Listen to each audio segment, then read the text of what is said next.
WIIFTBP Monster Jam. Coming to Allstate Arena September 17th through 19th. Brought to you by BKT Tires. Visit monsterjam.com for event details. You have to see it live, so get your tickets today.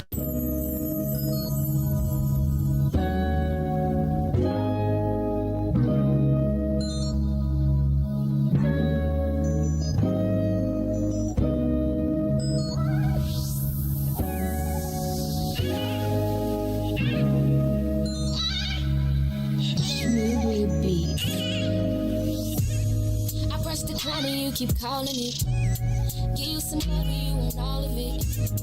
I'm out here working, nigga, get a grip. I'm just trying to touch a million, you just wanna coexist. I say you clingy and you contradict. Give you my heart, you think it's counterfeit. Give you my word and you won't trust in it. What's the point of loving me if you don't know what trust is? I need the ease you give now. Please don't back down on me. I know you've got the attention I need. Put your pride aside for me. Oh, 'cause I need that ease.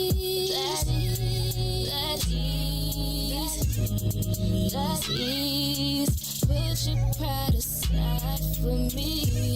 That ease. While I'm out trying to get that ease. Know that I need that ease. Put your pride aside for me, baby.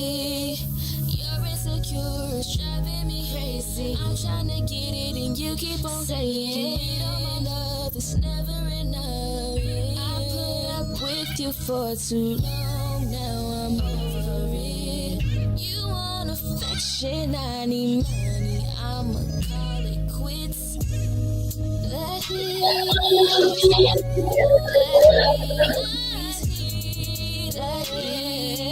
put your pride aside for me. That is, while I'm trying to get it, need it. That is, put your pride aside for me. Side, put it aside, put it aside, put it aside, put it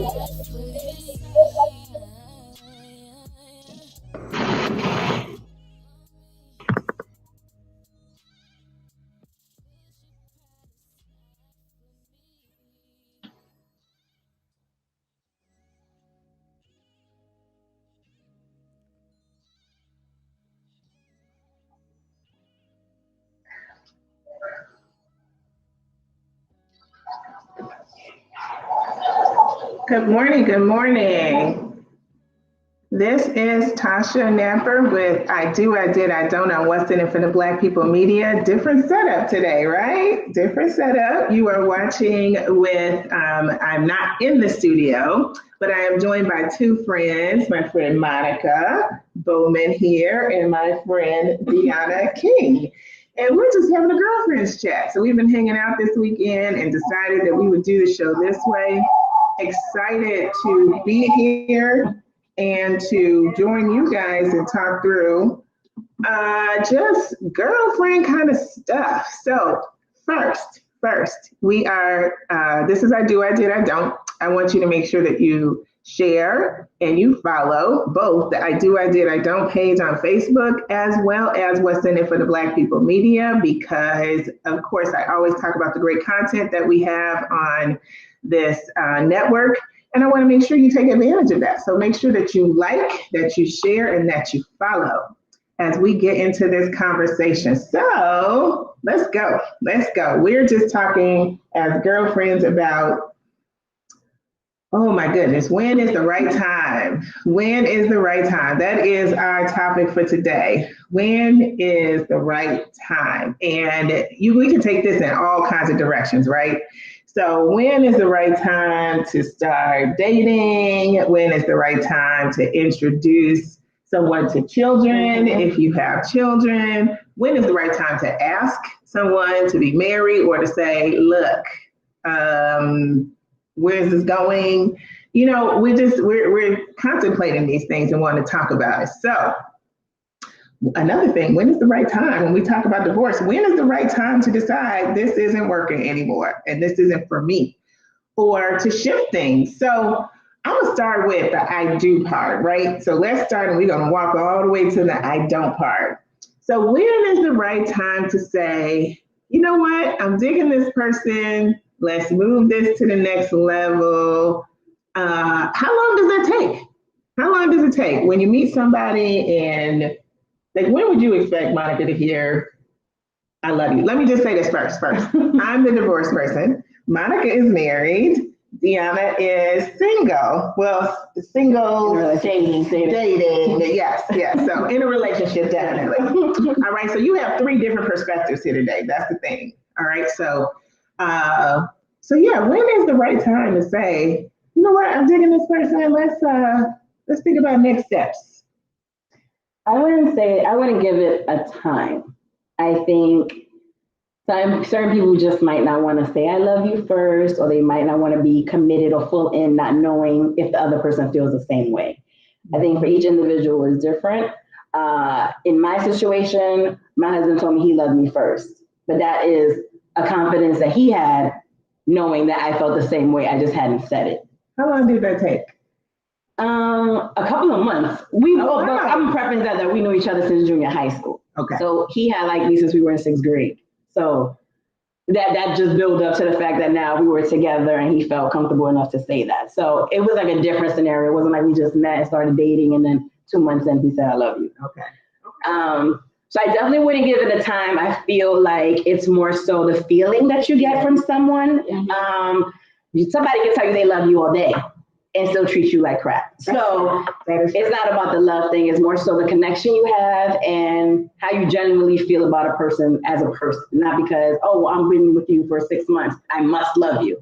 That's not the case. I guess this is my thing. Like, all right, you feel a connection, but you've been dating for 2 months. Is that right? And you hear I love you, and you really just met this person. Is that the right time? Because that feels super early to me. I would have all kind of red flags going off.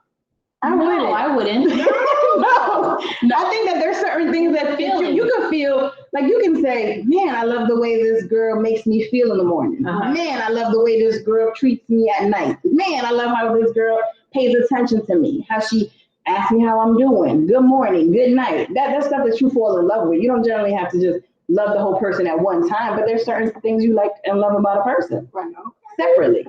All right. So what about you, Deanna? I mean, for me, it's just kind of like Monica. It's a feeling. Okay. If I feel it and I feel like I have to express it, I'm going to express it in whatever the time frame is. If it's a month in and that's how I'm feeling, and he's projecting that kind of same energy, or because some people are not good with expressing their feelings. Sure. They kind of hold back a little bit. I would rather express it if I'm feeling it versus keep holding it back. And then maybe I'm now putting off the wrong energy towards that person. Okay. And they are taking it, we go in a different direction than what I was thinking.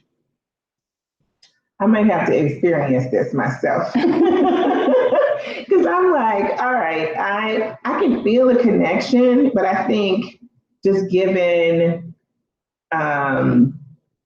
given where I am currently, I would be running for the hills if you told me after 2 months you love me. I'd be like, well, you don't even know me. You don't really know me. Maybe you're infatuated. Maybe you're feeling like good about why this. Question it? Why question it? I feel like what he's giving you, and that's how then take that. Why question it? Take it and receive it.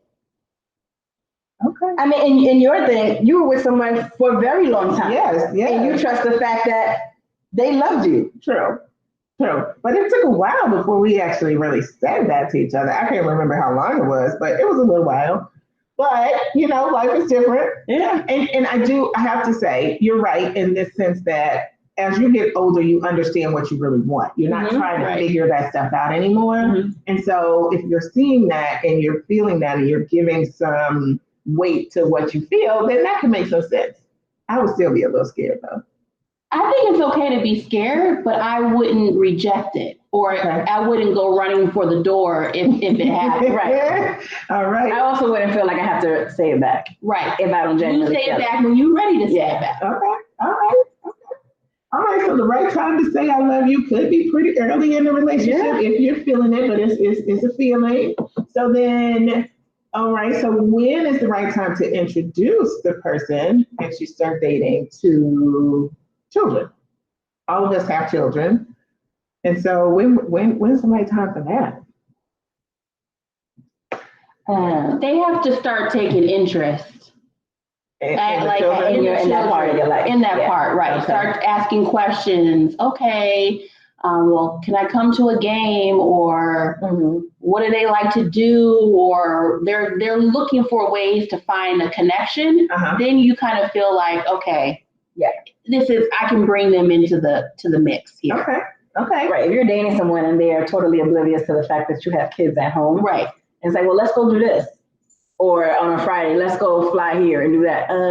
I got 2 kids. Right. Yeah. And show then you know that they want nothing to do with that. Right. Do you tell people up front that you have kids? I would. Yeah.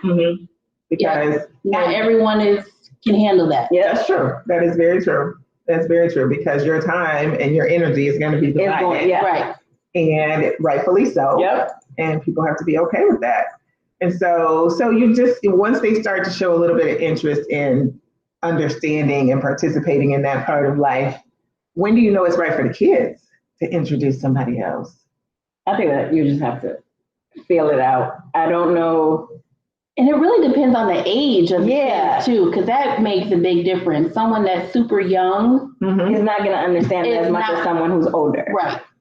Okay. And that situation is really going to be a situation by situation, because someone whose father or mother just left and they're super attached to them, and then you try to bring someone into the mix, they're going to be mad. It's going to be a mess. It's not going to pan out right the way that you're envisioning it. So, but someone who's a little bit older, who may not have been around their father or mother that much, may take it in completely different. Yeah. So, okay, so you're bringing up another point that makes me think about the right time. So if it's too early, then when is the right time to actually start a relationship after you have broken up? Like you've now ended one relationship. You have to, if you're single, then I don't know that this matters as much. You don't have children, then I'm not sure. It does matter, because you need to make sure you're okay. Right? You do your own work, make sure you're okay, ready to make that next step. But I think it gets more complicated when you have children in the mix and you're trying to figure out, all right, has this been enough time for me? Am I good? Yeah. But then are the kids good to actually be in a situation where I'm dating now? And so how do you figure out when's the right time to now transition into a relationship after you've ended a relationship and you have children in the mix? I think the right time is the time you give yourself to figure out who you are and what you want next. I think it doesn't really depend. You can't really, as a person going through that, you can't really focus on everybody else's feelings. Right. You have to figure out what you want, your feelings, and what just happened and what's going to happen now. Once you feel confident in yourself and that you know what you want, and you potentially have found someone that you feel is going to make you happy, or that you feel is a right fit going forward, then by all means, you can introduce them. So, okay, so what happens if that's like 2 months after we just separated? 2 months after our divorce? Because Then do you really know yourself in 2 months? And do you really know what you want after that? So that's what I mean when I say what's the right time, because there are people that are going to look at that and judge that, right? Oh, of course. Oh, there's judges everywhere. How is she already moving on? How is he already moving on to the next relationship? What was this? Why are you cheating? All of that stuff comes into play. And on one hand, you could say, well, I don't care what anybody thinks. But on the other hand, you kind of do, because you get all that drama coming at you, right? And it depends on some of it depends on the situation that you're coming out of. Yeah. Were you guys just roommates for 2 years before you finally said, okay, we're going this way? So we were just coexisting in an environment, but it was nothing. Or was it, are you just like, some people can't be alone. Some people can't be by themselves. Right. And they have to have someone with them. So they're going to reach and pull for whatever they can find that's going to accept them and just gravitate to them. It's really, again, situational. It just depends on each person, how each person responds. It depends on the situation that they're coming out of. What was it like? Very true. And nobody will know that. Nobody will know. And that's the thing. I think everybody has their own life and is living a certain way that maybe not everybody knows how they're living. Right. So if something like that happens, whether you decide to get a divorce or maybe you're widowed, and all of a sudden 2 months later you with somebody else, nobody knows what was going on through your marriage or your relationship. You could have had third parties. You could have had 2 people involved extra to your relationship. That's true. And when something happens, whether divorce or you're widowed and you've moved on, that person probably has been there for years. Right. Yeah. And can't nobody judge you on that, because that was what your relationship was, and nobody knew what you were doing. Yeah. So that's the thing. As whoever's in it and whoever's moving on, you have to realize, well, this was my truth. Not everybody knew my truth. And if I'm okay with it, then it is what it is. I think there's more to say that so many people have judgment on so many other people's lives and do not look at the life they're living. Yes. Right. And just don't know, because it's so true. The more, I think the more that I do this show, the more that I talk to people, the more that I communicate, even in groups that I'm engaged in, I am finding that people's situations are so different. The things that people are open to, either in marriage or outside of marriage, it's just, it's so different than you would think. Yeah, right. And so you can't really judge. We can't, but we do, right? It's like, on one hand, you don't want to judge it. On the other hand, we sort of need that reflex to survive. And so we do that all the time, but you just never know what's really going on, what's really happening. We only know what people show us, right? Absolutely. And I talk about all the time that Facebook is so curated, and Instagram, like, we're showing all the good parts of our lives, not necessarily the bad and the struggles. Of course. And that's why it's so impactful when people do when people do come forth and they're vulnerable and they are and they show these things. I even remember when people were not wearing makeup, they would come and just take these selfies with no makeup, and we're like, oh my gosh, because we're so used to presenting the absolute best and not the worst stuff, which is unfortunate. And regardless of how you feel, you have to look and present yourself a certain way all the time. And so it becomes this situation was not real. What we think is real isn't really real. Oh yeah. And then, unfortunately, the younger folks are believing that this is the reality of it, right? This is, everything is sunshine and rainbows, everything. I mean, and then they don't, we can go on a whole show about that, but we're not talking about that, right? We are talking about when is the right time. So this is Tasha here. I'm with 2 friends, Monica and Deanna, and we're just having a girlfriend chat about when's the right time? When is the right time for all these different things that come up in life, and dating and marriage and even separation, and then divorce. Like, when is the right time for those things to happen? And how do you know? How do you know when is the right time? So we talked a little bit about dating. We talked a little bit about introducing to children, if you have you're dating someone, and when's the right time to introduce them. And so, all right, that's kind of that. So when's the right time to get married? When is the right time to get married? We're going to walk through this I do part first. So you've been dating, you're introducing to family and children, and now it's time to get, you're like, when is it the right time to get married? Should you even get married? I think we still have this viewpoint that marriage is the end all, and that it's this fairy tale ending. Yeah.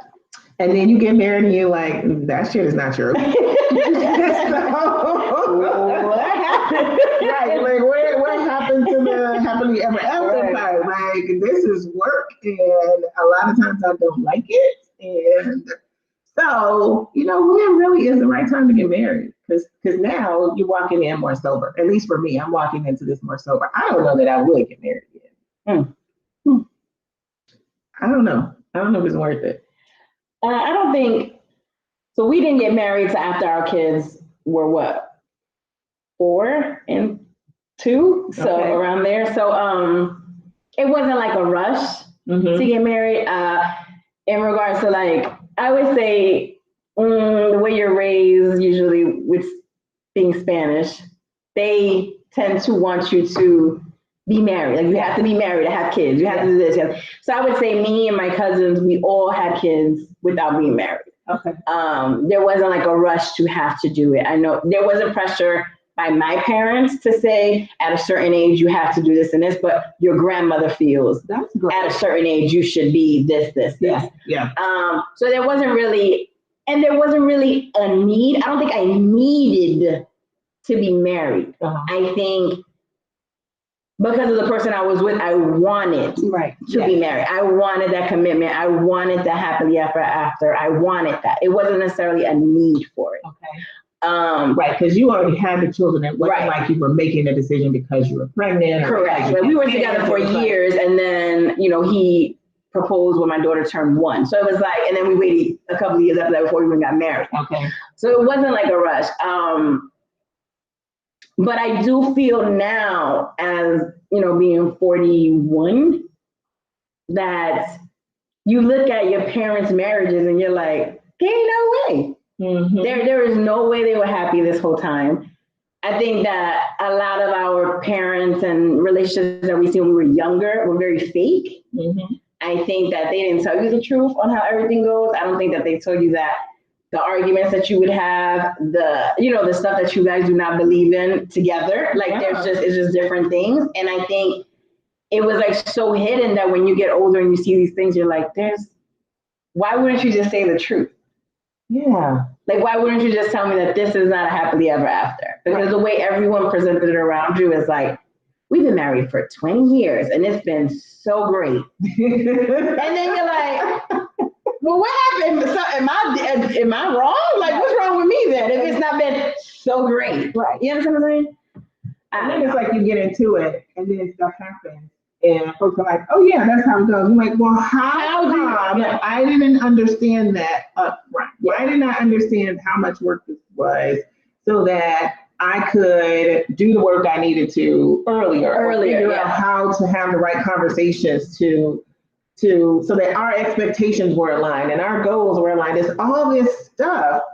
So I saw this meme the other day that said, should people get marriage licenses? Should marriage licenses expire like driver's license so people can choose whether they want to renew it or not? And I was like, I'm kind of liking this concept because you don't get, like, you actually have to take a test and pass the test to get a driver's license, but not to get married. Right? You just walk up and say, okay, we want to do this. I do. And no training, no skills, just we love each other. But here in Michigan, marriage licenses expire. Like, if you don't get married by a certain date, it does. You have to go and reapply for it. Yes, that's just to get married. Right. I'm talking about after. All right, you're married. All right, we need to renew in year 5. I got you. Year 3, year 5. Like, do we? That I kind of like the concept because it makes you. It like forces this period where you have to stop and think about this relationship. If it's working, is it not? Like, what are your happy moments, what are not, and what do you see you can let go of and what you cannot? Yeah, and then you move forward with it. So I'm sure that could present all kinds of other challenges, but I kind of like the concept. I also feel like back in the day, or the way people were raised, were like, if you got divorced, it was like a failure, and something was wrong with you or that other person. And I think nowadays it's not.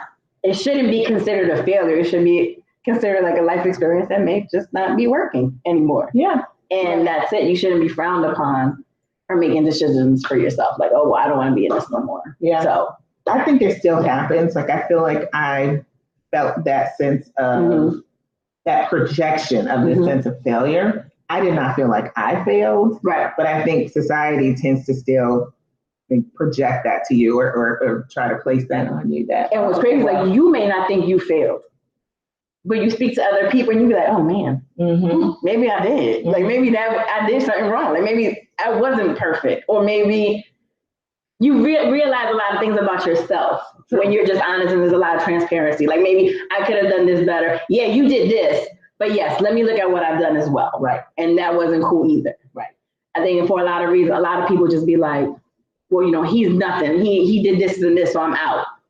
Well, what have you done? Yeah. What have you done to change? If he told you he didn't like this, did you change it ever?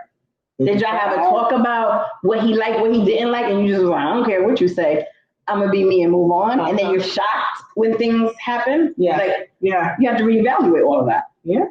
Yeah. Well, I think it's a good time to take a break because we've covered the I do part. We're gonna cover the I did and I don't part when we come back. This is Tasha with I do, I did, I don't know what's in it for the Black people media. We will be back. We'll take a quick break and I'll see you on the other side of that break.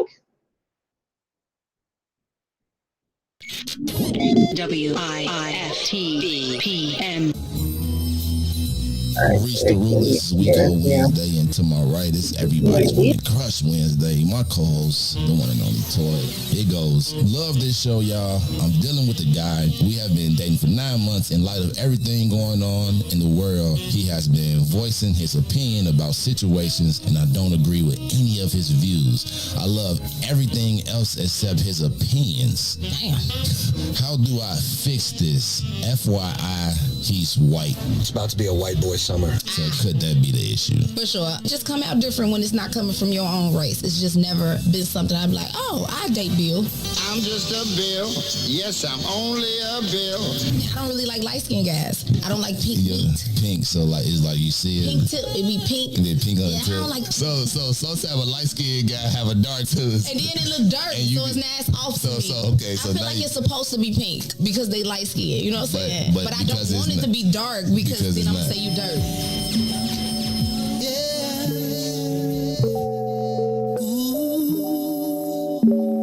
I miss your kiss.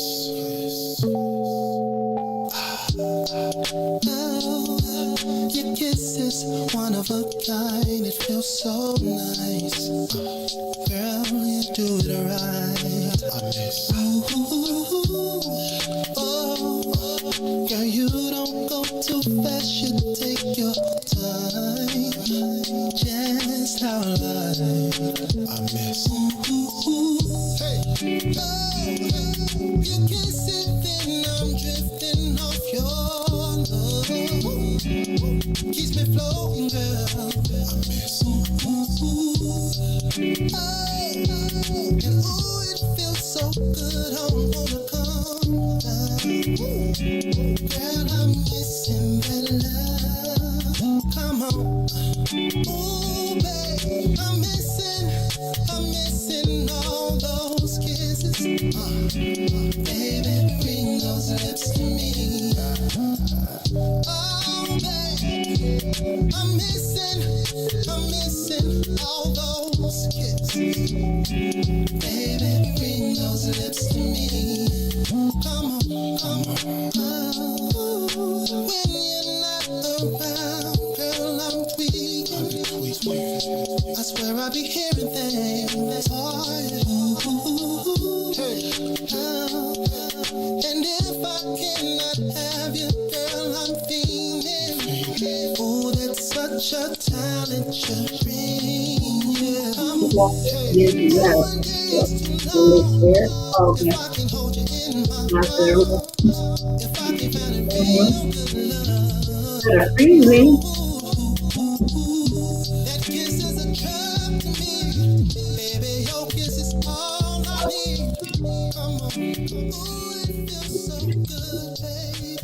All right, welcome back. This is Tasha with I Do, I Did, I Don't on What's in It for the Black People Media. Make sure that you are liking, sharing, and following both the I Do, I Did, I Don't page and What's in It for the Black People Media. We are talking today with Miss Monica over here and Miss Deanna over here and talking about when is the right time? When is the right time for all these things that happen in the process of dating and marriage and separation and divorce? So on the other side of the break, we talked about, some of those things on the I do part. And so we're going to transition now to talk through what happens when you get to this place where you're like, you know what, I did, and I'm not sure that I'm ready to continue this. I might be ready to separate. I might be ready to divorce. And so we're going to the I don't part and the I did and I don't part. And so I think that's we talk about this a lot. So when is the right time to decide or to look at the situation and say, you know what, I don't think this is working. I don't think it's working. I think we should go our separate ways. Maybe we let that marriage license expire. So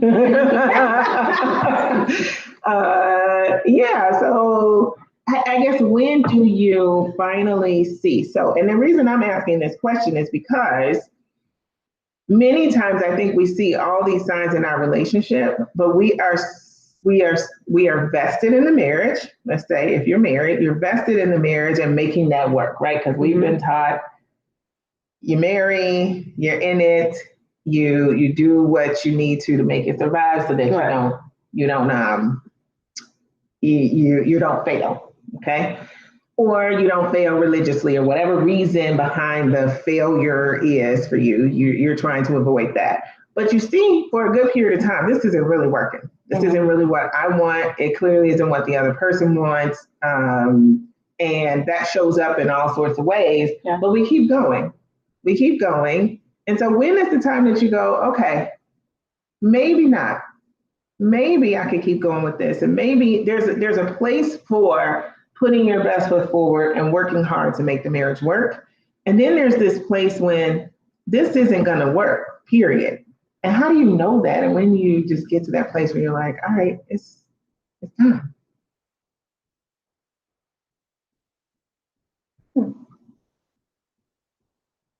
Did you know a place? I did. So when I think that I didn't, and I kept working to my own detriment, right? Okay. So I felt like this marriage is killing me in more ways than one. But I was still just focused on, let me make this work. It's not always going to be great. It doesn't, I just have to, let's work on improving it. And I think I had a situation finally when I was like, okay, this is done. This is never going to work. Right. Because now I've lost trust and I've lost respect for the person. I can't stay married to this person because it's never going to work for me. And at this point, it is about choosing what I need. But it was like, I had to get smacked down smacked down in the face to actually stop and go, wait a minute. No. But I should have had some of that before. Right. I should, like if we got to that point, it wasn't serving either of us, I guess. Correct. Well. Okay. But that conversation wasn't happening. And it wasn't like you weren't realizing, I wasn't realizing all of the compromises I made, but I realized how this is really, really hurting me. It's breaking me down. This marriage is killing me. This life is killing me, but I'm still going.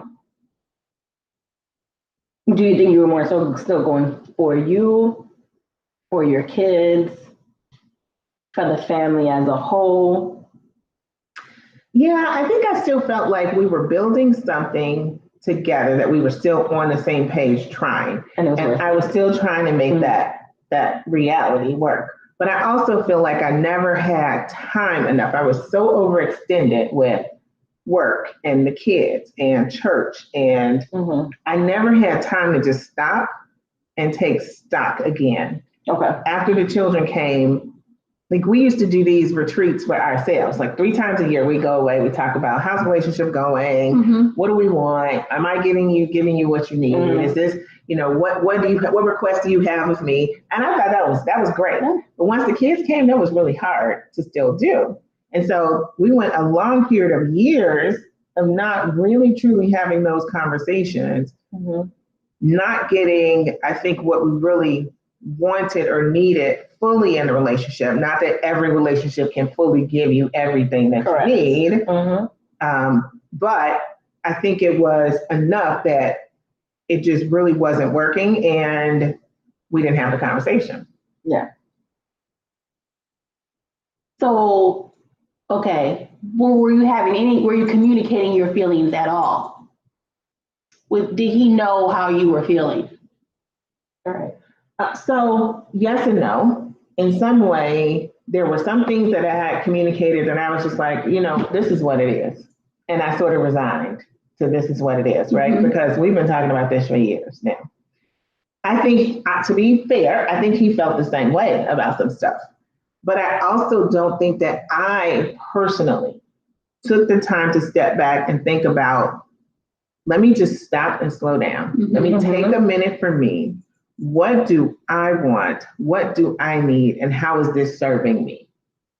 If it's not serving me, how is this hurting me? And so I didn't really get to the point of having that level of conversation until after we separated. Yeah. Okay.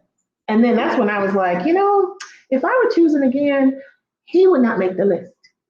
So that's when I knew, like, okay, I'm done. This is I think it just confirmed it. I won't say that's when I knew I was done, but it just confirmed for me, this isn't doing it. This is not serving me. Clearly it wasn't serving him well. And so, all right.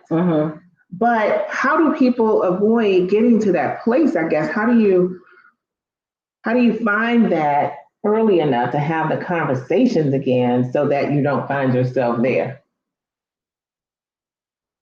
Like, what do you do? I don't know how to answer that.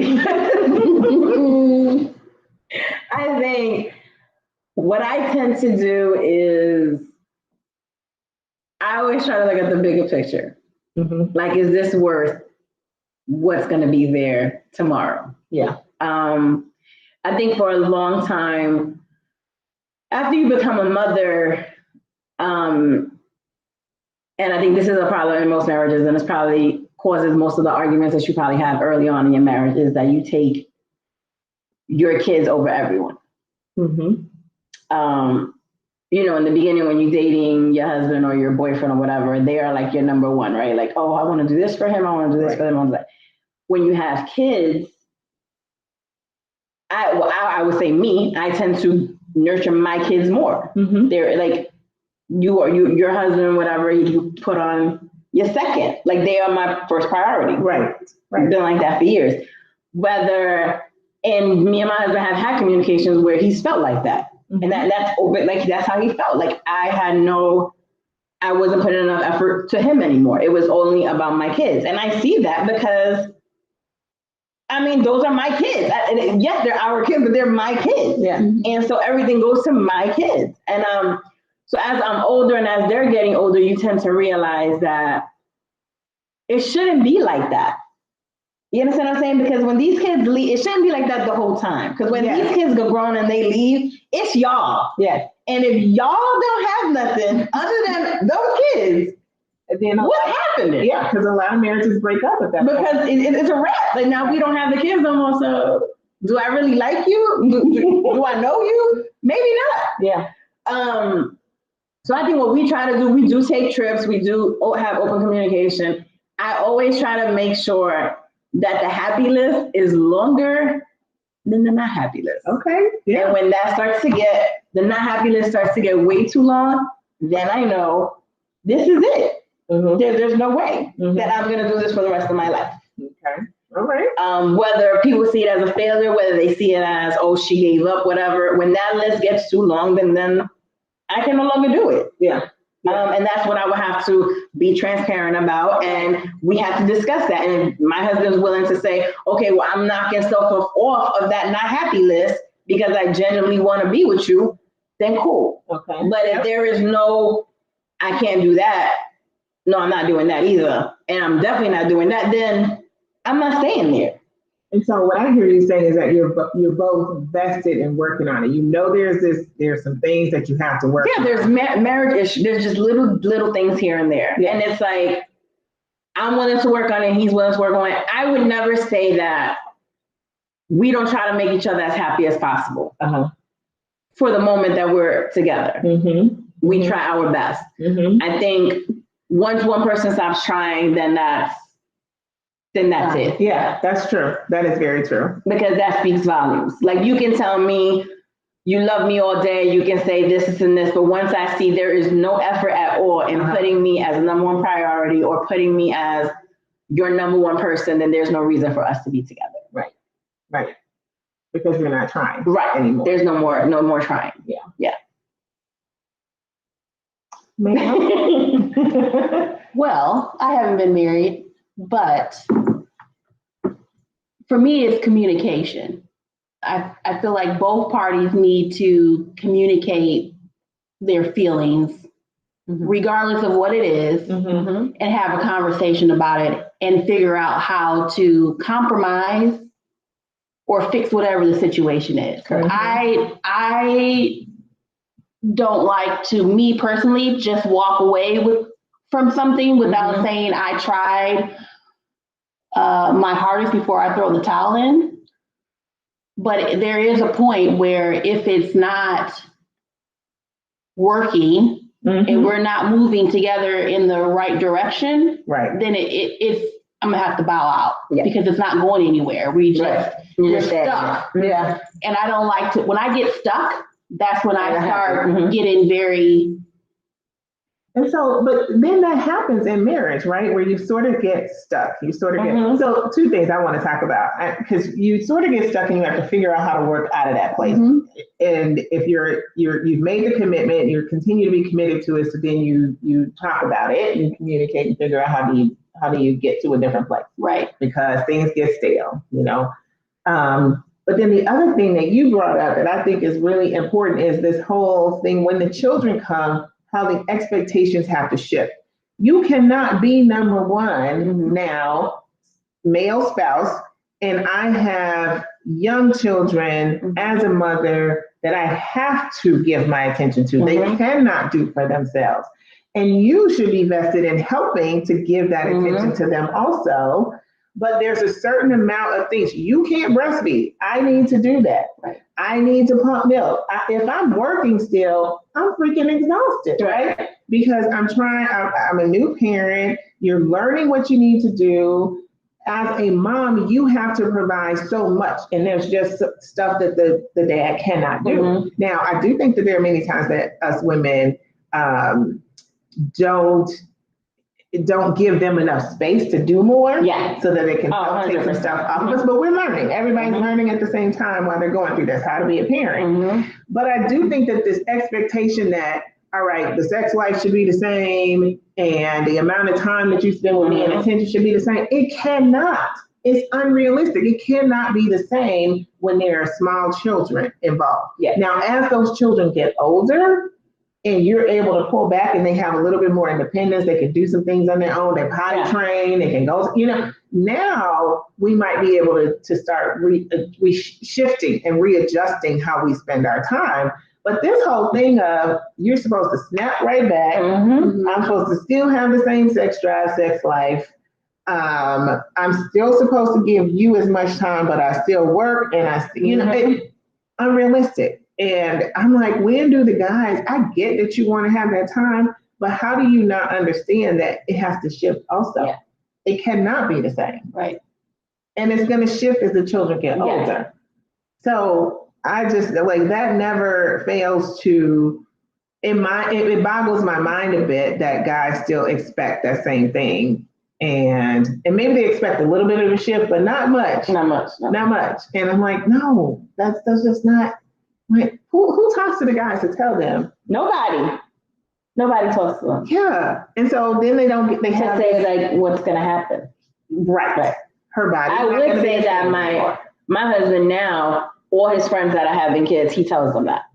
That is the first advice that he tells them is, you are no longer, how does he put it? You are no longer either Kobe, Jordan, or LeBron on your team. Is what he tells them. And he tells them, you're going to be benched for a little, you'll be called in as needed, but you are no longer the star on your team. That's awesome. For a while. Especially for the first time moms. Like when the second comes or the third, it gets a little bit different, I would think. But at the same time, the woman has to be vulnerable. We don't like to be vulnerable in that sense and say, if he wants to do something, let him do it. You're not Superwoman. Right. So we have to make sure we say, okay, go ahead. If he wants to take the baby, go ahead. If you want to take little JoJo to practice, go ahead. You don't have to do every single thing. Right. And that's an issue that we have because we feel like this is my job. I need to do this. Right. Or cleaning the house. And this is my job. I need to do this. We need to make sure that our roles have some type of some fluidity. Yes, absolutely. Absolutely. Stop carrying all the loads on you. You don't have to when he's willing to do that. Especially when he's willing to. Now, for those who are not and still expect that you carry everything, that you have the kids, you cook the dinner, you clean the house, you work, and you like, the porn star in the bed. Right. You do the cartwheels into the room. Right. That's just so unrealistic. And so I do think that many times that becomes an issue in the marriage. Yeah. And it becomes an issue that can lead to divorce because the expectations are not renegotiated. Right. The expectations are not adjusted. The roles are not renegotiated. Like and nothing's being met. Right. And nothing's being met. And then I hear this. So James just commented and said, just because you have children doesn't mean you have to let yourself go. True. And I think that's very true. But I also think that you have to realize the body is not going to be the same after having 1, 2, or 3 children. Right. You're not going to necessarily look the same. Hormones start to shift as you get toward menopause and after you have children. And the way that impacts a woman's body is different. So if you're expecting her to look the same snatched way from the time you met her when she was 20 to the time that she's 50, unrealistic expectations. Yeah. And then on top of it, for me, I remember how I used to get up at 4 o'clock in the morning. 4 o'clock in the morning so that I could go to the gym to work out before I went to work. And I had an hour drive to work. Okay. So I get up at 4 o'clock in the morning. I drive an hour. I go to the gym. I work out. I go to work. I got an hour to drive home, pick up the kids from daycare. Now go to cook dinner, baths. I always had nighttime duty. So then it was, dinner, baths, books, bed, right? Exactly. Right. So I wanted to work out for me, but then there's a second child and a third child. That shit is unrealistic. Right. Stop expecting that I'm freaking tired all the time. And when do I have time to take care of myself? Partially because I have small children. And so now I want to do that, but I'm not getting the level of support, so I can just go work out. Yeah. I got to keep getting up at 4 o'clock in the morning to try to make that happen so that you feel good about what I look like. And what are you doing? Because half of the fathers, they don't look that great after we give birth. So I'm not understanding where he's saying, oh, well, don't lose yourself. What happens to the men that lose themselves and still expect you to see them a certain way? Because it's not just snapping back to your physical, it's also your mental. Exactly. You know what excites women sometimes when they're tired? When somebody runs the dishwasher. Exactly. That is foreplay for a lot of women. So when you washing dishes, when you cooking something, when you cleaning something, when you taking stuff off her plate. That is foreplay for some women. Yes, absolutely. 10 minutes of freedom, 20 minutes of not having to do somebody else's stuff and go take a shower, lay down and be sexy. That is what encourage someone. Yes. But if you social media, like, oh, let her clean downstairs and I'm gonna go wait in the bed. Well, you ain't done yet? Like, oh, that's so exciting. Yeah, that's great. I'm ready. But blame social media some on its snapback. Because you see these young little tenderonis out here, you know, the first they have a baby 2 days ago, the next thing they posted on Instagram, snapback. Because they got it all stuffed out after the baby came out. You're not realistic though. You're not an average person working. But half of the guys watching these pictures and these videos don't look good either. No, but that's their image. They're expecting that. That's not realistic at all. Not to mention that the guys are expecting it too. But they don't look like that. Yeah. And that so guys still have this view of themselves in high school, even after they started balding, even after they got gain weight. You think you still hot. They got the beer belly, and they still like they still think they can go out here. That's another thing of you need to find more of a connection than what this person looks like. Yes. Because there has to be some sort of love and connection without visualizing this person naked. Because it has to be a mental and everything, because you're constantly going to change. Yes. You're not going to look how you look when you're in 6th grade. You're not going to look like how you look like when you were in college. What's going to have to drive this person and your relationship is you as a person, not what you look like. Right. So the fact that these men are saying, oh, I'm mad because my wife still hasn't lost baby weight. Well, do you love her genuinely? Or do you just love what she looked like in a picture with you? Want a trophy wife. Or you like how she laying down. You know what I mean? Like, then that's not love. Right. It's not. It's not, because you're gonna make some. You understand that that's all gonna shift. Yeah. With age and time. But Just what's like not is her heart and who she is as a person. So that's what you need to fall in love with. Well, I think those are some of the things that will lead to I did and I don't. Yes. Because the expectations are unrealistic. So that's what I meant when I said I didn't have time to just step back and go, because I'm just constantly moving to try and keep all of it going on a regular basis, and no time to step back and go, wait a minute, hold on. And on top of that, I didn't have anybody else in my life that would come and say, you know what, sis, I'm seeing some stuff. Let's have a talk, because you this is what you look like. Everybody, I have so many people in my life say things like, you just look so good now. You look so happy. I haven't seen you look like that. What was I looking like before? Why didn't you say something? Why didn't you come to me and say? And then they were like, oh, it's like the old Tasha's back. When did I get low? When did I lose? When was I lost? What was happening? And you don't notice that about yourself. All those little things that start to shift over time, and then you just look up and it's like, I'm a whole different person. And I'm not fully expressing who I am. And I feel stifled because life has happened, and I have all these people around me that see it, but they're not saying anything to me. What? Some people feel like it's just, they're scared to say something. They feel like they are overstepping their boundaries by stepping in or involving themselves in business that has nothing to do with them. Y'all talk to your sisters. Talk to your sisters. If you see stuff like this going on, again, let them know. Like, just talk to them about the fact that what you see in love, and let them know that you're coming from a place where you still support them, but you see some stuff, and you just, maybe ask a couple questions, whatever it is, because if you don't have time to stop and take stock like I did, you're not going to see it. You're just going to keep going and going until you run yourself into the ground.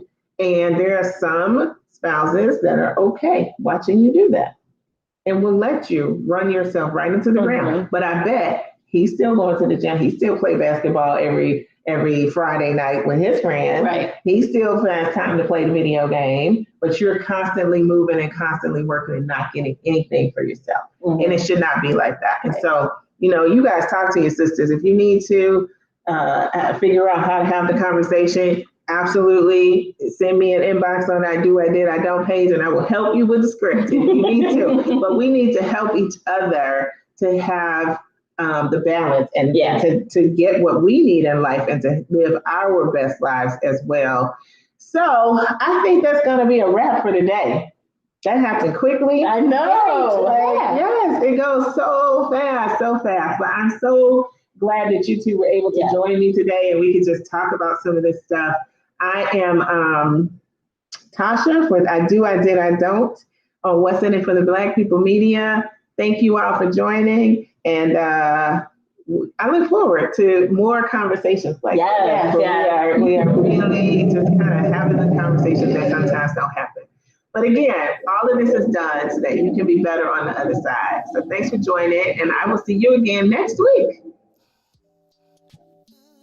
Remember, everybody tune in. She will be returning back to 8 a.m. next week. 8 a.m.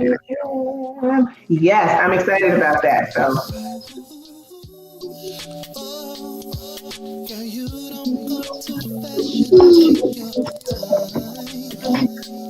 Just how I miss. Hey, oh, you can